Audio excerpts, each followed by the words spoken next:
या मालिकेच्या आजच्या भागात आपण पाहणार आहोत सूर्याने धनुच्या लग्नाची तयारी सुरू केल्यामुळे मामा सूर्यावर खूपच खुश असतो आणि सूर्याचं कौतुक करत असतो। तितक्यात घरातील सगळ्या जणी धनुला छान तयार करून त्या ठिकाणी घेऊन येतात आणि धनुकडे बघून सूर्या आणि मामा तर खूपच खुश होतात। मामा म्हणत असतो की अरे ही कोण आहे सुंदर परी, आणि ते ऐकून धनु तर लाजून खालीच मान घालते। तर इतर सगळेजण कौतुकाने तिच्याकडे बघत असतात। सूर्या धनुकडे बघत म्हणत असतो की धनु, बघता बघता आता तुझंही लग्न होईल ग। खरंच आज तू खूप सुंदर दिसते। जर पाहुण्यांना पसंत पडलीस ना तर आपण लगेचच लग्नाचा बार उडवून टाकू। आणि त्यावर ती सुद्धा हो म्हणते। तर दुसरीकडे तेजू आणि शालन मालन पाहुण्यांसाठी चहा नाश्ता घेऊन निघालेल्या असतात। तितक्यात शत्रू त्या ठिकाणी येत त्यांना अडवतो। तो तेजूला म्हणत असतो की पाहुण्यांचा चांगला पाहुणचार करायचा, तरच ते तुझ्या बहिणीला होकार देतील। चांगली पैशावाली पार्टी आहे। जर तुझ्या त्या बहिणीचं यांच्याशी लग्न झालं तर ते आयुष्यभर सुखात राहील। आणि त्यावर तेजू हो म्हणते, पण मग त्यानंतर त्या तिघींचं त्या मुलाकडे लक्ष जातं आणि त्या मुलाकडे बघून त्यांना तर धक्काच बसतो। त्या कोणालाही तो मुलगा पसंत पडत नाही। तेजू मनाशी म्हणत असते की जरी धनुची थोडी तब्येत असली तरी ती नाकी डोळी किती छान आहे, हा मुलगा तिला अजिबात शोभणार नाही। त्यानंतर मग नाईलाजाने चहा नाश्ता घेऊन ती पाहुण्यांसमोर जाते। डॅडी तिची आणि पाहुण्यांची ओळख करून देत म्हणतात की आमच्या सुनबाई आणि यांच्याच बहिणीसाठी आम्ही तुमचं स्थळ सुचवलं। तर ते पाहुणे म्हणत असतात की तुमच्या सुनबाई खरंच छान आहेत, तुमची निवड अगदी योग्य आहे। आणि मग त्यानंतर शत्रू डॅडींना बाजूला बोलावून घेतो। तो डॅडींना म्हणत असतो की ही तर चांगली पैशावाली पार्टी आहे। जर त्या सूर्याच्या बहिणीचं लग्न यांच्या घरात झालं तर त्यांचा फायदाच आहे ना, नुकसान कसलं। आणि त्यावेळी डॅडी हसतच म्हणतात की तुला माहिती आहे का, यांच्याकडे जो पैसा येतो तो कुठून येतो ते। त्यावर शत्रू विचारतो की नाही, आणि त्यावर डॅडी हसतच सांगतात की यांचा मटक्याचा बिझनेस आहे आणि दारूच्या काही भट्ट्यासुद्धा, आणि तेथूनच यांच्याकडे पैसा येतो। सूर्याला आत्ता हे लगेच कळणार नाही, पण जेव्हा लग्न झाल्यावर कळेल ना तेव्हा तो स्वतःचा जीव द्यायचाच विचार करेल। आणि जेव्हा गावात हे सगळं कळेल तेव्हा त्याची आणि त्याच्या घराची तर खूप बदनामी होईल, आणि हेच तर हवंय ना आपल्याला। आणि त्यावर तो शत्रूसुद्धा हसतच हो म्हणतो। दुसरीकडे सूर्याने रिक्षा बोलावलेली असते, त्यामुळे सगळेजण डॅडींकडे जाण्यासाठी निघतात। तर सूर्या तुळजाला म्हणत असतो की तुळजा, तू तिकडे गेल्यावर जास्त काही प्रश्न विचारू नको। खरं तर मला ना तुला त्या घरी घेऊन जायची भीतीच वाटते। आणि त्यावर तुळजा म्हणते की सूर्या, काळजी करू नको, तुला त्रास होईल असं मी काही वागणार नाही। आणि मग ते दोघेजणसुद्धा डॅडींकडे जाण्यासाठी निघतात। तर इकडे शालन मालनला सांगत असते की स्वयंपाकाची सगळी तयारी झाली आहे ना। त्यावर ती म्हणते की हो अक्का, फक्त खीर बनवायची राहिली। आणि मग ती शालनला म्हणते की मला तो मुलगा अजिबात आवडलेला नाही आहे, तो आपल्या धनुला तर शोभूनच दिसत नाही। आपली धनु किती गोड आहे। आणि त्यावर तेजूसुद्धा म्हणते की अगदी खरं आहे। मात्र शालन म्हणत असते की आपण मालकांसमोर काही बोलू शकणार आहोत का, नाही ना, त्यामुळे आपल्याला त्यांचा पाहुणचार करावाच लागेल।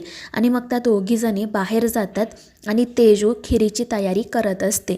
मात्र तितक्यात तो शत्रू त्या ठिकाणी येतो। खिरीमध्ये तेजू इतके काजू बदाम घालणार आहे हे बघून तो खूप चिडतो। तो म्हणत असतो की चालायचं म्हटल्यावर तू तर अगदी पावलं मोजून टाकते, बोलायचं म्हटल्यावर तुझ्या तोंडातून शब्द फुटत नाही।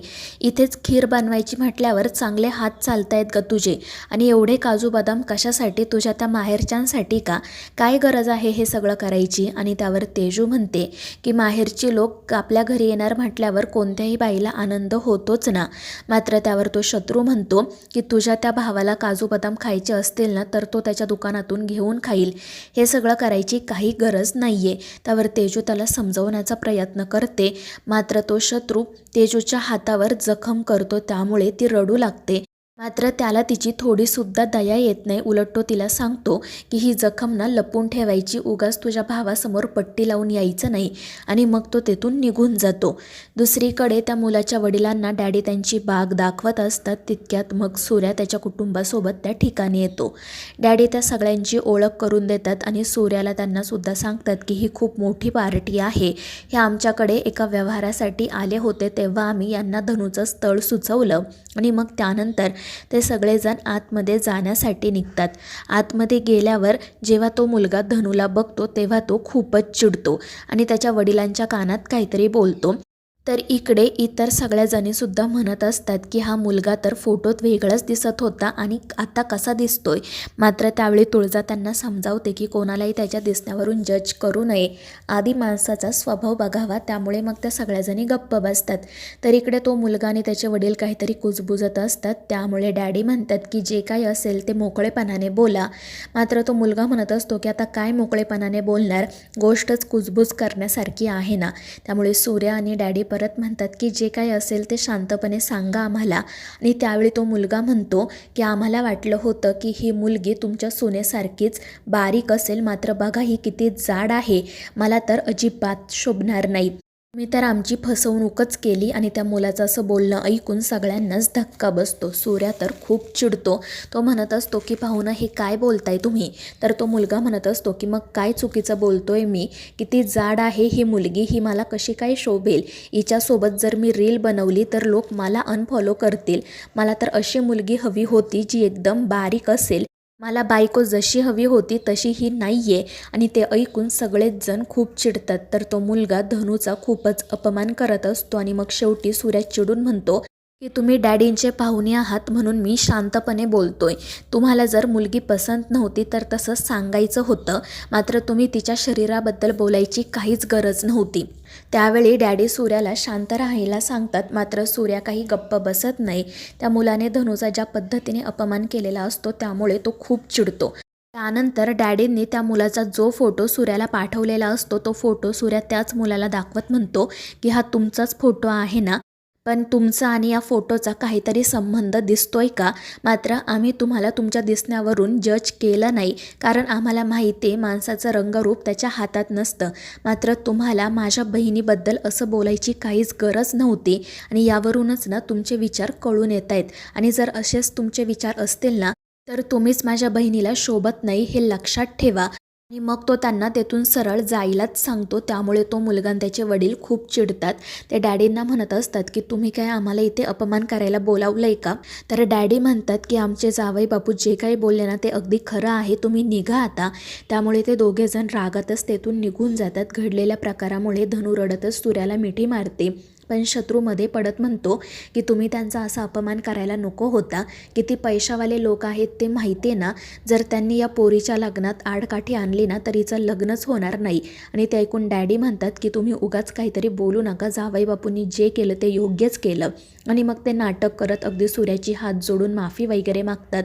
तर सूर्या म्हणत असतो की डॅडी जे काही घडलं त्यात तुमची चूक नाही आहे, तुम्ही जे करता ते आमच्या भल्यासाठीच करता ना, तुम्ही काळजी करू नका, मी धनूसाठी ना लाखात एक स्थळ शोधून काढेल. आणि त्यावर डॅडी म्हणतात की ठीक आहे. त्यानंतर मग ते तेथून जाण्यासाठी निघतात. पण शत्रू मुद्दाम म्हणत असतो की तुमच्यासाठी तेजूने खीर बनवली, चांगले अर्धा किलो काजू बदाम घातलेत, खाऊन जा. मात्र तितक्यात तुळजा म्हणते की नाही नको, उगाच त्यात कोणी काही मिक्स केलं असेल तर. आता तर मला बाहेर खायची भीतीच वाटते. आणि ते ऐकून शत्रू घाबरतो. तो म्हणत असतो की हिने हवेत बाण मारला की खरंच हिला कळलंय की राजूने बनवलेल्या जेवणात मीच औषध मिक्स केलं होतं ते. आणि मग त्यानंतर सगळेजण तेथून जातात. मात्र सूर्या पाठीमागेच थांबलेला असतो. तो तुळजाला म्हणतो की तू धनूला सांभाळ, माझं एक महत्त्वाचं काम आहे. आणि त्यावरती हो म्हणते. मात्र या सगळ्या प्रकारामुळे भाग्या अजूनच घाबरून गेलेली असते. तर मित्रांनो, या मालिकेच्या पुढील भागांच्या अपडेट्ससाठी आपल्या चॅनेलला सबस्क्राईब करा.